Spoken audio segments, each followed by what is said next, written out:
Αυτό εδώ είναι το χωριό μου, Αλφα.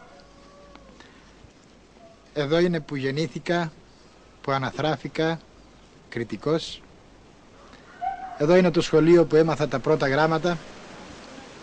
Η γνώριμη γειτονιά, γνώριμοι ανθρώποι. Και τώρα μια συνάντηση με το φίλο μου, συνεργάτη επί χρόνια πολλά, τον Νίκο Τομανιά, που μαζί κάναμε πολλές επιτυχίες, πολλά γλέντια, τουρνέ στην Αμερική, τουρνέ στον Καναδά, στην Ευρώπη επανειλημμένος και το 1/4 της ζωής μου μαζί του.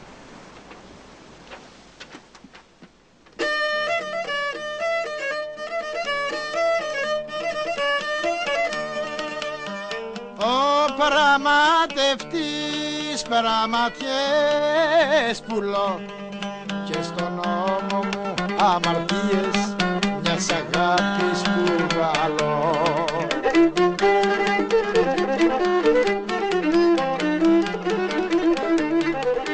Κουβαρίστρες, βελονάκια, ψηλικά πολλόλογιο, πήρα δρόμους και σοκάκια την αγάπη μου να βγω.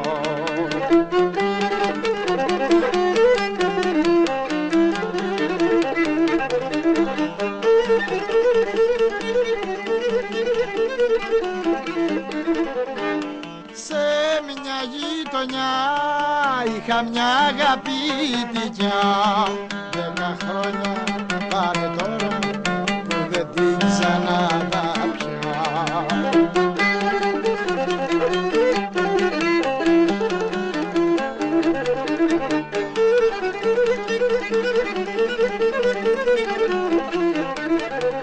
Μαντιλάκια, τσιμπιδάκια, ψηλικά πολλόλογιο, το πλανόδιο θα κάνω, μήπως και την ξαναδώ.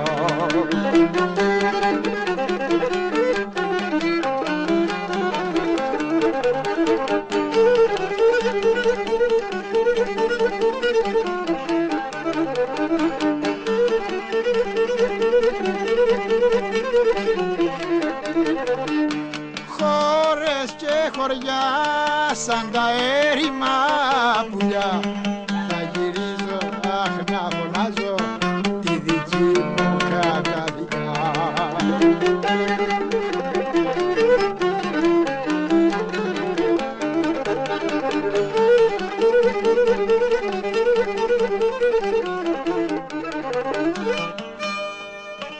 Το ιστορικό της ράτσας μου, αρχινά κατά πώς έχω πληροφορηθεί, από το 1827 σε μια μάχη στις 18 του Μάη με το Χατζημιχάλη Νταλιάνη στο Φραγκοκάστελο κάπου εκεί το Σφακιό, σκοτώθηκε σε αυτό το πόλεμο με τον Μουσταφά Πασά ένας μανούσος μουντάκης από τον Καλλικράτη, και αυτός ήταν ο πατέρας του παππού μου, του Σφακιανό Μιχάλη. Ύστερα από οικογενειακούς λόγους και με άλλες οικογένειες από εκεί, από το Καλλικράτη, με τόκισαν, γιατί αυτοί ήταν πάρα πολύ δυνατοί ανθρώποι ως φαίνεται, 9 λέει στον αριθμό αδερφοί, και πήγανε άλλοι στο Κεφαλά, άλλοι στα Χανιά και άλλοι ήρθαν στα Ρεθεμιώτικα και συγκεκριμένα στην Αλφά που γεννήθηκα εγώ το έτος 1926 από ένα πατέρα Νικόλα Μουντάκη ή Κελαϊδί, έτσι τον ονόμαζαν στο παρατσούκλι του. Ήταν λέει ένας καλός γλετζές από ό,τι μου λένε, πολύ μερακλής, έπαιζε λίγο λύρα, αλλά δεινός χορευτής και τραγουδιστής. Ο μεγάλος μου αδερφός επίσης έπαιζε ωραία λύρα, ο Νικίστρατος, και εν συνεχεία γεννήθηκα εγώ στις 10 του Φλεβάρι. Μέρα αξέχαστη λέει, γιατί κρατούσα και το όνομα του Αγίου, αλλά με είχε τάξει ο πατέρας μου, πιστεύοντας τότε στα ιδανικά και στα ιερατικά, με τη μάνα μου να με βαφτίσουν στα Αρκάδια εφόσον θα γίνω ασερνικό κοπέλι. Ύστερα από 6 γένες γερικά παιδιά. Όπως έγινε λοιπόν, γεννήθηκα Κωστής. Στο γνωστάτι που πολλές φορές κουβαλούσα το νερό. Στον έχω να σπάσει. Πήγε να με δωρηθεί.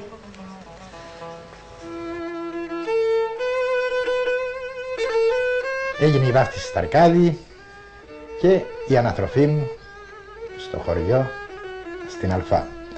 Ένα χωριό με καλή αρχιτεκτονική, μέσα σε καλούς μερακλείδες, σε πάρα πολλοί ανθρώπους αξιόλογους της μουσικής, όπως ο Στουμπούρης, ο Μουντάκης ο Νικίστρατος, ο Καφάτος ο Δημήτρης, ο Νίκος ο Καλιγιάννης και πολλοί άλλοι.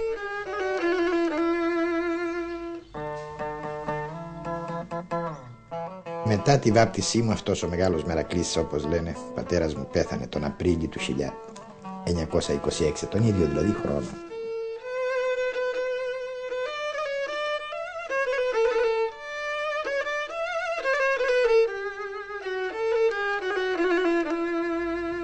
Ακρομεγάλωνα κάτω από τις στερήσεις και την ορφάνια, με τη βοήθεια της μάνας μου, με τα 7 στον αριθμό παιδιά χωρίς πατέρα. Ηρωίδα μπορώ να την ονομάσω σήμερα. Με άριστη ανατροφή παρά τις αντικσότητες της εποχής, του χρόνου και του τόπου. Με σταθμούς στη ζωή μου ορισμένα περιστατικά που ποτέ δεν ξεχνώ. Γι' αυτό και πάντα με υπομονή και καρτερία αντιμετώπισα την όλη πορεία της δουλειάς μου και στο επάγγελμα και στην κοινωνία και στην προσφορά και στις κινήσεις μου και στους πειρασμούς και στο ήθος και στην ευθύνη σε όλη την πορεία της ζωής μου. Τα λέω όλα αυτά για να μπω στο θέμα. Όλοι μου οι δάσκαλοι ήταν πάρα πολύ καλοί, γιατί δασκάλες δεν είχαμε εκείνη την εποχή στο χωριό μου. Μέχρι την 3η τάξη με διάβασε ο Χριστοφάκης, Χρήστος από τις Μέλαμπες. Έπαιζε ωραίο μαντολίνο. Μετά έγινε παπάς. 4η και 5η τάξη με διάβασε ο Αλισανδράκης ο Μανώλης από τον Πλάτανο Αμαρίου. Για 6 μήνες όμως αντικαταστάθη από κάποιον Γιώργη Σαλούστρο από τα Νόγια, καλός μερακλής, καλός επιστήμονας, καλός δάσκαλος. Εγώ άρχισα τότε στην 5η τάξη να τραγουδώ και να χορεύω καλά. Μπορώ να πω τέλεια. Γι' αυτό και με αγαπούσε πολύ. Ήρθε στο επόμενο σχολικό έτος ο Παπαμανώλης από τον Αΐμωνα. Εγώ όμως που έχασα το φίλο μου το Σαλούστρο, έκλαιγα από τον καημό μου που έχανα το γλέντι. Το 1938 τελείωσα το δημοτικό και ήθελα να δώσω στο ημιγυμνάσιο στο Πάνορμο, διότι ήμουνα σχετικά καλός μαθητής. Έδωσα και πέτυχα, όμως δεν πήγα ποτέ, γιατί οι συνθήκες δεν μου το επέτρεψαν. Η απόσταση μεγάλη, η φτώχεια πελώρια. 1938 λοιπόν, και εγώ με τα άλλα παιδιά, πόντο τραγουδώντας, σφυρίζοντας, φωνάζοντας, χορεύομαι ξυπόλυτοι, άλλοι ρυθμικά και άλλοι σαν τους τραβοσουλιάδες, μικροί και μεγαλύτεροι, άτεχνα, ανώριμα, άτσαλα, κακόγουστα. Ποτέ όμως δεν τους περιγελούσα εγώ, και εγώ που καταλάβαινα το σωστό, διότι δεν επιτρέπεται.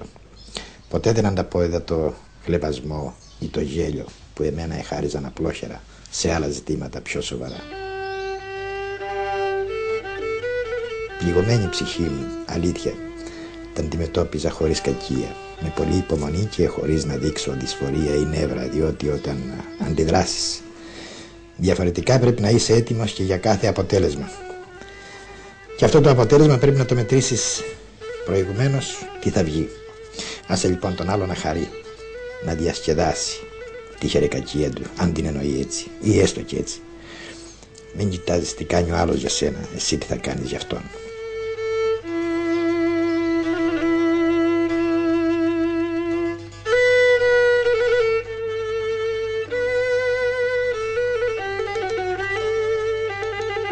Η πρώτη μου γνωριμία με τη λύρα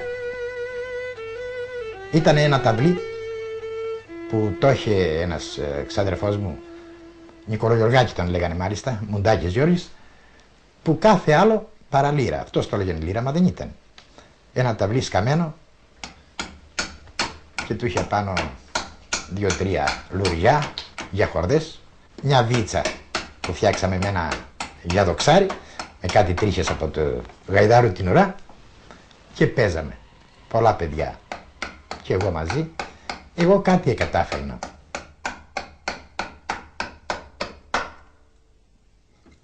Άλλαξα αυτό το ταυλάκι που ο ξάδερφός μου το έλεγε λύρα με μια πιο σουλοπομένη που τη βρήκα πεταμένη σε ένα καναμπέ της θειάς μου μαζί με τις παλιοπαντόφλες και την ορδίνιασα και έπαιζα με αυτή σιγά σιγά κανένα 2 χρόνια μεταξύ μας τα παιδιά σε παρέες για το κέφι μας, για το μεράκι μας.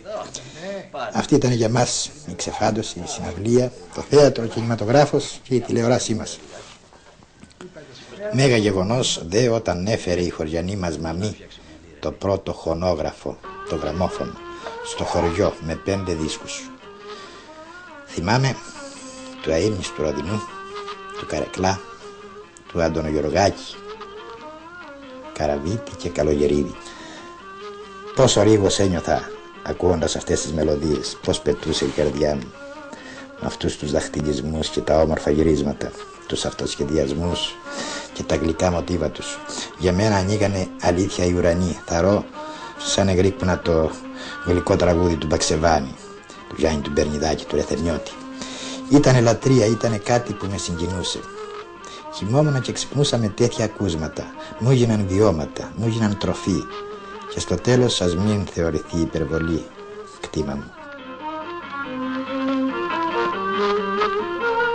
Ήρθε η εποχή που ο μαύρος χρόνος με το 1940. Πόλεμος, αδέλφια γαμπροί, μπαρμπάδες, επιστράτευση γενική, όλοι στην πρώτη γραμμή. Και σε λίγο θύματα. Πυκνό σκοτάδι στα χωριά, ούτε λίχνος, μαύρο μαράζι στις καρδιές και στα χείλη, το φαρμάκι αντί για χαμόγελο. Και αντί τραγούδια κλάματα και μυρολόγια. Πού να παίξω, τι να κάνω. Τουφεκισμοί, διώξεις, φυλακές, σύρματα. Κάτω από αυτές τις συνθήκες διάβαιναν και περνούσαν τα χρόνια της κατοχής. 1943-44 δειλά αρχίζαμε να μονομεριάζουμε πάλι. Μεγαλώναμε η παρέα μας. Είχαμε γίνει ήδη ντελικανίδες, 17-18 χρονών, 20 χρονών οι μεγαλύτεροι. Διψούσαμε για ξεφάντωση.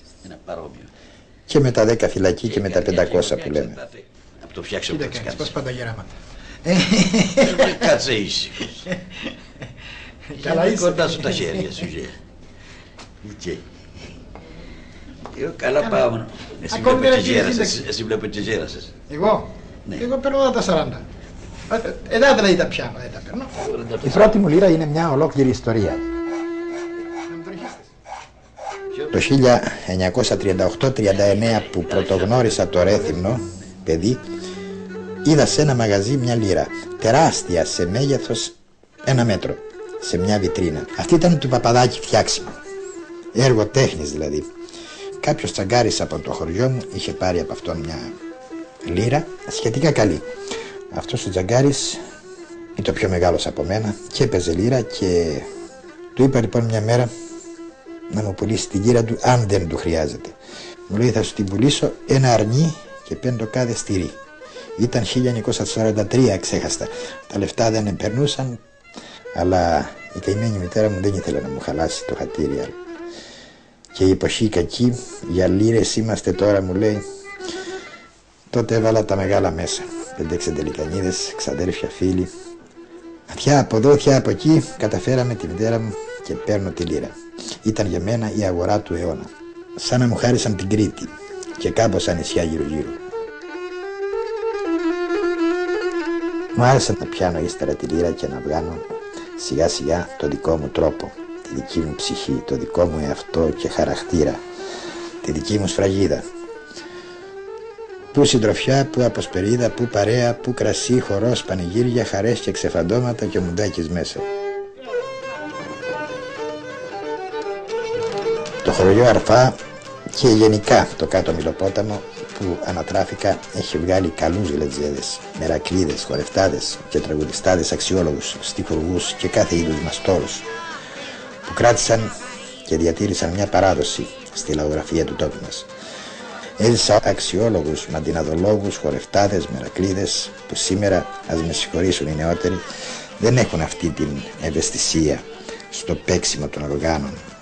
στη φρασεολογία του συντακτικού, του στίχου, το σεμνοήφος του χορού, στο κέντημα του ζάλου, να σου μιλάει η λύρα και να σε κατευθύνει τόνο-τόνο στην κίνηση του ποδιού, να παίρνει σαν χορευτής μελωδία και ρυθμό, να την μεταφέρει στο πάτωμα φτιάχνοντας γαϊτάνι, κέντημα και ζωγραφιά σε κάθε ζάλο.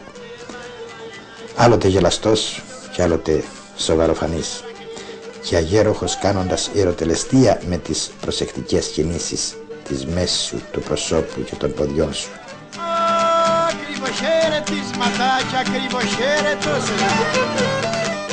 Να σου μαρτυρούν τα άκρα τι θέλει να σου πει η καρδιά σου στο χορό.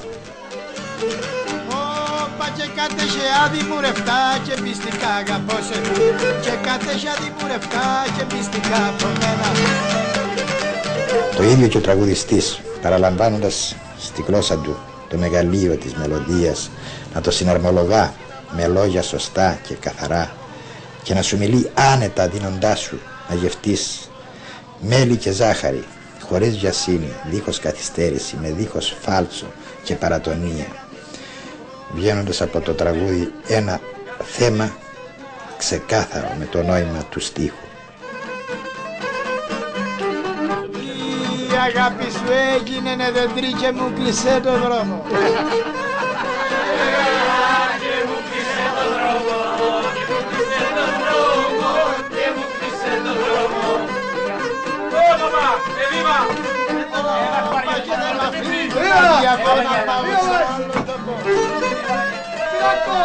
Αυτοί είναι βασικοί κανόνες που πρέπει να τηρούνται σε κάθε άνθρωπο που ξεφαντώνει ή παίζει ή χορεύει ή τραγουδεί, και όχι στο πρόχειρο.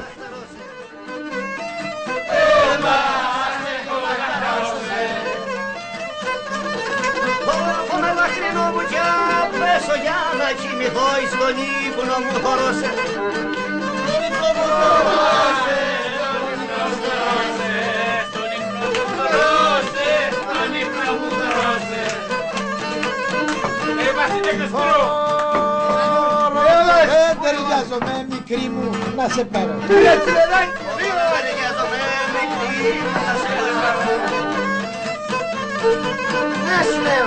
Όπα, μα ο έρωτας σε προχώρησε κι δεν μπορώ να κάνω. Θαρώ όμως ότι εξαρτάται από την ανατροφή, από τη συναναστροφή και από την κληρονομικότητα του ανθρώπου. Πώς αισθάνεται, ποια τα βιώματά του, οι αντιδράσεις του και προπάντων το μεγαλείο της ψυχής του. Αυτά όλα τα είδα, τα γνώρισα, τα γεύτηκα από καλούς μερακλείδες στο αδιάβα προπαντός της μάθησής μου. Τα συναρμολόγησα, τα ψηλάφισα και βγαίνει ένα τέλειο αποτέλεσμα. Αλλά χρειάζεται μεράκι σε κάθε δουλειά και υπομονή.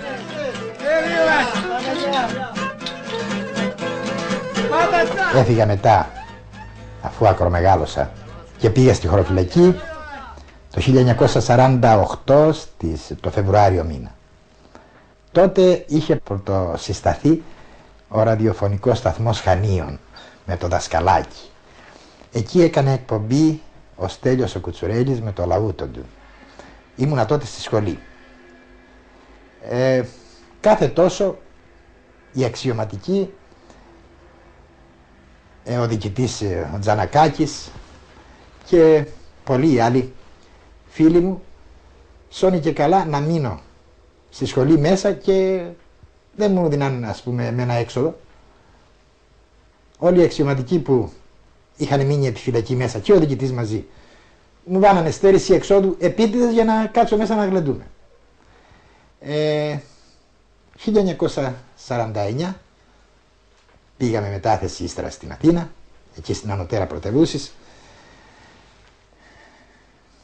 και άρχισε μια ολόκληρη ιστορία με την καθιέρωση πλέον στον κύκλο το κριτικό κόσμο των Αθηνών, η καθιέρωση, μπορώ να πω, της κριτικής μουσικής. Βέβαια προϋπήρχαν ο Μουζουράκης εκεί, ο Σκορδαλός, ένας τέλειος λιράρης, ο Τζιμάκης και πολλοί άλλοι. Τότε κέντρα δεν υπήρχαν διασκεδάσεως, κοσμικά κέντρα περιοπής δηλαδή, ήταν κάτι ταβερνάκια 50, 80, 100 καθισμάτων, τα μεγαλύτερα, τα λαϊκά κεντράκια αυτά. Αρχίσαμε λοιπόν με τον Βυζηριάννη, αξέχαστα το Γιώργη, τις πρώτες μας εκπομπές στη Ζαλοκώστα 3 στο σταθμό των Ενόπλων. Το 1950 έκανα μια αίτηση στην Επιτροπή της Μουσικής του ΕΙΡ τότε, Εθνικό Ίδρυμα Ραδιοφωνίας, στη Ριγίλης. Και ήτανε, αν θυμάμαι καλά, ο Βάρβογλης, ο Ψαρούδας, ο Καλομύρης, ο Σαλονικιός, όλοι αυτοί συγχωρεμένοι, και ο Επιζών ακόμα Σίμων Καράς, αυτός ο καλός δάσκαλος, ο οποίος αλήθεια με συγκίνησε που μου λέει είσαι πάρα πολύ καλός, τέλειος. Συνεχίσαμε ύστερα με το Στέλιο τον Κουτσουρέλη που μου ζήτησε συνεργασία, τα γλέντια μας στην Αθήνα, στο κέντρο του Μπασιά, με τον Ναύτη, με τον Μαριάνο, με τον Βιολίντου και πολλούς άλλους αξιόλογους μουσικούς. Και από το 1951 και μετά αρχίσαμε τις εκπομπές από την ΕΡΤ, από την ΕΙΡ τότε.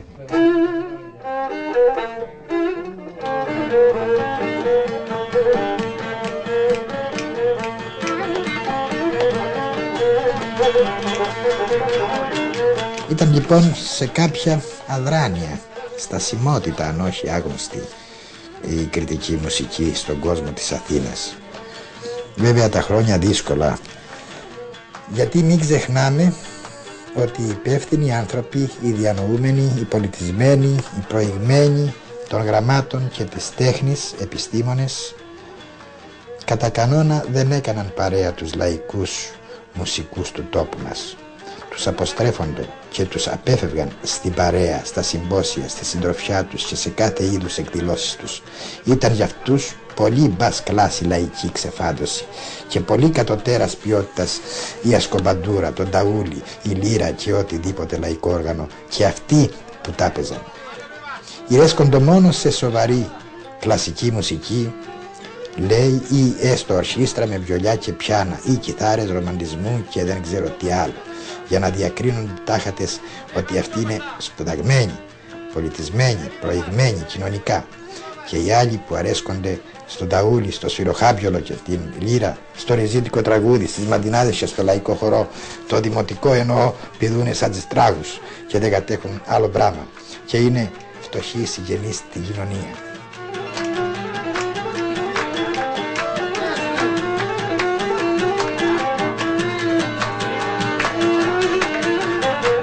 Εγώ γλεντούσα με την παρέα μου, τη γνωστή, με τους ανθρώπους μου, με τον κύκλο μου, με αυτούς που με καταλάβαιναν και τους ένιωθα περισσότερο.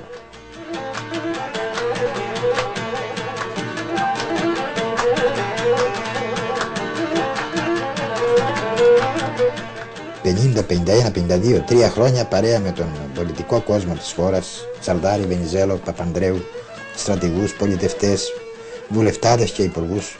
Τους γνώρισα όλους. Εγλέντισα με όλους, στα τραπέζια τους, στις γιορτές τους, σε διάφορα κοσμικά κέντρα και εγώ με τη λύρα μου, κατά παραγγελία βέβαια και κατά το κέφι τους, ποτέ κατά τη δική μου διάθεση. Γι' αυτό έχω και κάποιους λόγους να μιλώ. Το 1952 δίνω αίτηση παραιτήσεώς μου από το σώμα της χωροφυλακής. Έφυγα και με πήραν στη ραδιοφωνία Ριγίλης 2 στον οικονομικό κλάδο εις πράκτορα τελών ραδιοφώνων. Το ίδιο έτος όμως αλλάσει η κατάσταση, η πολιτική εννοώ, και μας έδιωξαν κάπου 60 μαζί και το γενικό διευθυντή, τότε αείμνηστο Τσιγάντερ. Εγώ έμεινα χωρίς δουλειά και επειδή δεν είχα τι να κάνω, παντρεύτηκα. Μέσα όμως σε ένα μήνα η ανάγκη με οδηγεί στη δουλειά. Την οποιαδήποτε δουλειά. Και καταλήγω στο εργοστάσιο. Και τι εργοστάσιο? Λιπασμάτων στη Δραπετσόνα. Μπήκα προσωρινά εκεί μέχρι να τακτοποιηθώ κάπου καλύτερα. και ξέχασα και έκανα 16 ολόκληρα χρόνια. Όλη μέρα δουλειά, το βράδυ ταβέρνα για γλέντι και καθήκον. Όλη μέρα αγώνας για μεροκάματο μέσα στα γράσα και στα λάδια των μηχανών και τις σκόνες. Όλη νύχτα μέσα στις πούδρες, τα αρώματα και τις τουαλέτες. Άνηση ζωή. Όλη τη μέρα χαμάλης με φόρμα τσόκαρα και καβουράκι. Το βράδυ τσάκιση κολάρο και σκαρπίνι γυαλισμένο, καλλιτέχνης του τεστ. Με τύπο και πρωτόκολλο. Ποτέ όμως σιωτής κι άνθρωπος του εύκολου κέρδους. Ποτέ να εκμεταλλευτώ γνωριμίες. Ποτέ καπηλεία, οικειότητας και φιλίας. Ποτέ να χτυπήσω πόρτα για ρουσφέτη, αποβλέποντας στα ωφέλη μου. Τα θεωρούσα μικρότητες, ταπείνωση υποβιβασμού προσωπικότητας. Και αυτά για μένα ντροπή. Μηδενισμός ανδρικού εγωισμού, αξιοπρέπειας και περηφάνειας. Και το αποδίνω αυτό στην κληρονομικότητά μου, στον τρόπο της ανατροφής μου, στο αδούλωτο και απροσκύνητο της αρχαίγονης δωρικής μας ράτσας και στο υψηλό φρόνημα και καθήκον του καλώς εννοούμενου κριτικού χαρακτήρα μου. Αχ, βαρκά θα πάρω να διάβω γυαλά γυαλά, με 5 μερακλείδες να βάλω πλώρα στα χανιά, στα κρογιαλιά, να βρω καλούς μπεκρίδες, να βρω καλούς μπεκρίδες, τσικουδιά και κοκκινέλι, η ζωή μας γλέντια θέλει και φύγε καλή καρδιά. Ποτέ από σύλλογο, από κοινοφελή σκοπό, από εκδηλώσεις διάφορες ή κοινοτικές ή δημοτικές ή κρατικές ή ιδιωτικές πολλές φορές δεν έλειψα. Αχ, γραπούσα και παλιόχωρα γυαλά γυαλά, στιά και με ραπέλο, ρε θέρνο, κάστρο και χανιά στα κρογιαλιά, να τα γυρέψω θέλω, να τα γυρέψω θέλω, με τους φίλους να γλεντίζω, μ' άλλο πράγμα δεν κερδίζω, εις το ψεύτη το δουλειά.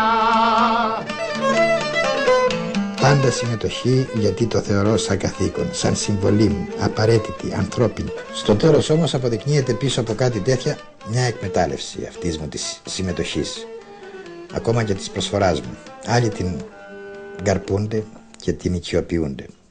Ποτέ δεν μιλώ όμως, άστους.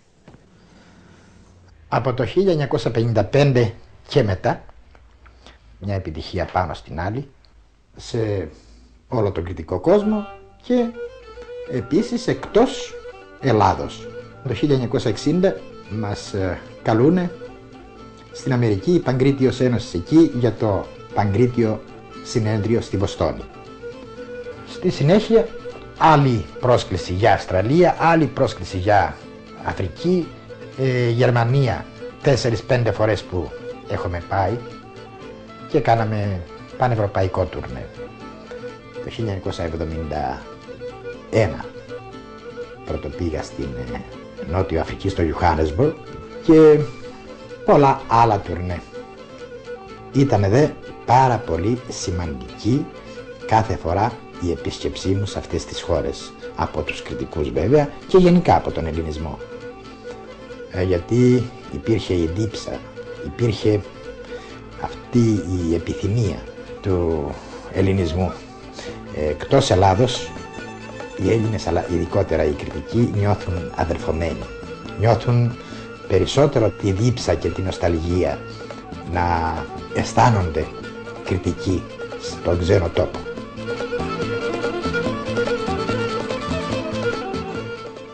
Δική μου ιδέα η ιστορία της μάθησης και διδασκαλίας στα κριτικόπουλα της μουσικής μας κληρονομιάς.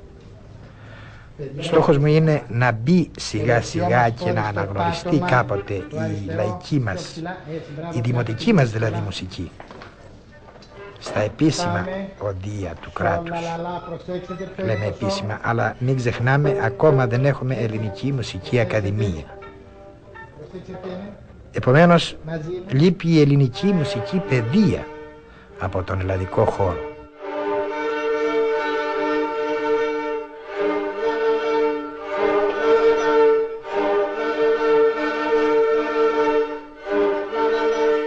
Τα παιδιά ίσως τους συγκινεί, δεν ξέρω, ο τρόπος της διδασκαλίας μου, το όνομα,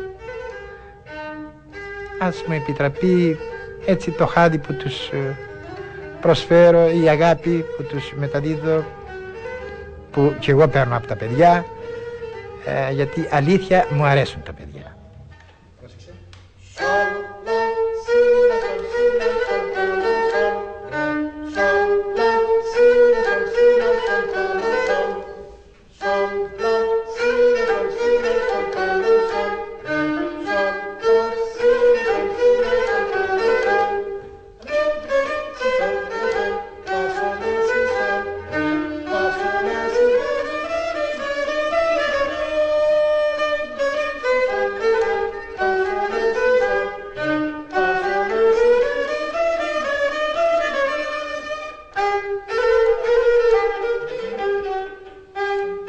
Το 1979 πρωτάνοιξα το οδείο Ηρακλείου Απόλλων, το 1980 το οδείο Ρεθύμνης, το 81 το οδείο Χανίων, το 83 στο οδείο Αγίου Νικολάου και έπεται συνέχεια.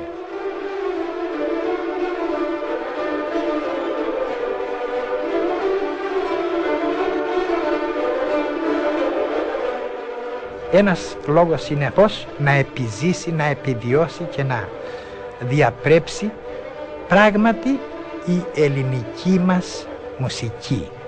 Η πραγματικά ελληνική μουσική όμως, η δημοτική μας μουσική, αυτή είναι η εθνική μας μουσική. Να γίνει δηλαδή κτήμα σε κάθε παιδί η μουσική κληρονομιά του τόπου μας.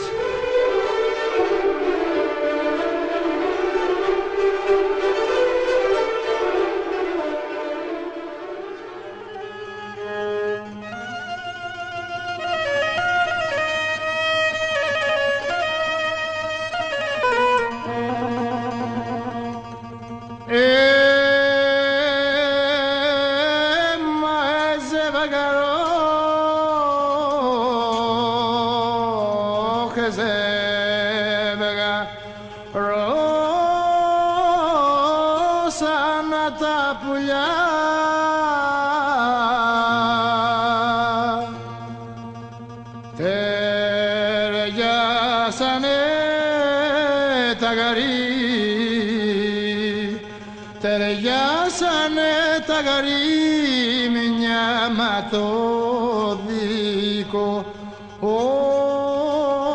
μουρί, μα το δικό μουρίζικο.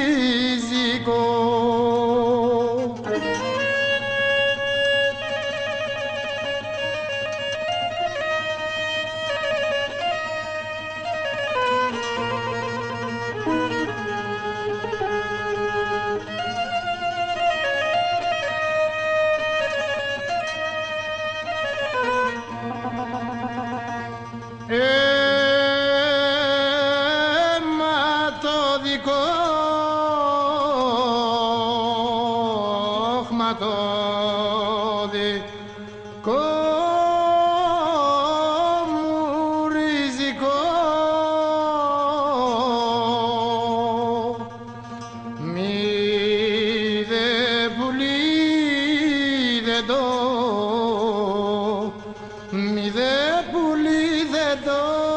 όχι μη δε τα γρή μη του μη δε τα γρή μη του βουνού.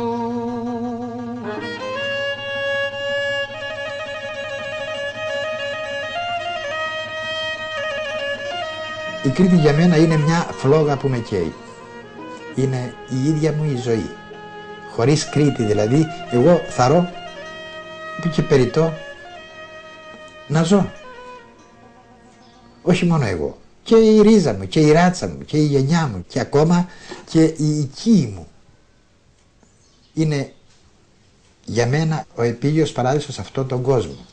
Έχω γυρίσει όλο τον πλανήτη από 3-4 φορές. Σαν την Κρήτη, εγώ τουλάχιστον το πιστεύω. Δεν υπάρχει άλλο μέρος και άλλος λαός.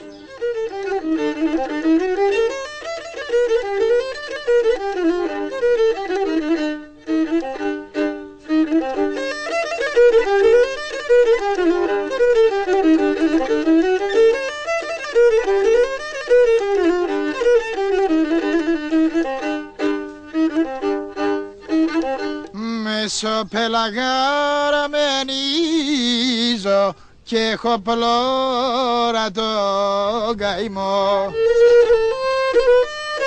Μεσοπελαγάρα μενίζω και έχω πλώρα τον καημό.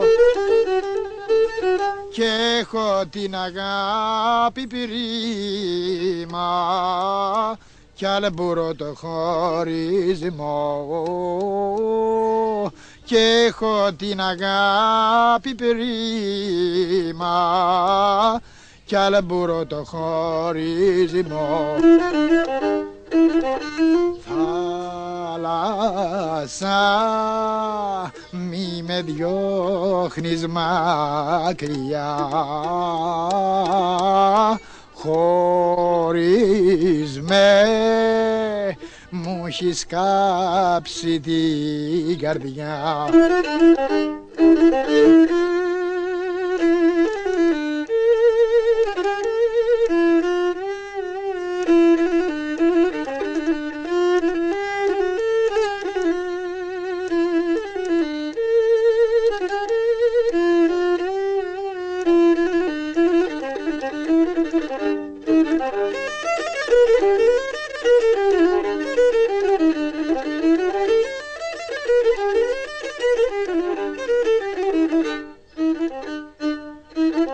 Την κορφή του ψιλορίτη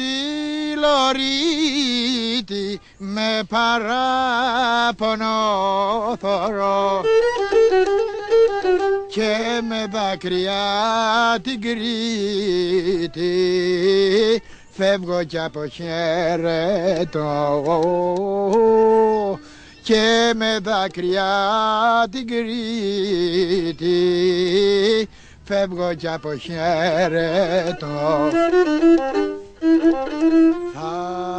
Θάλασσα μη με διώχνεις μακριά,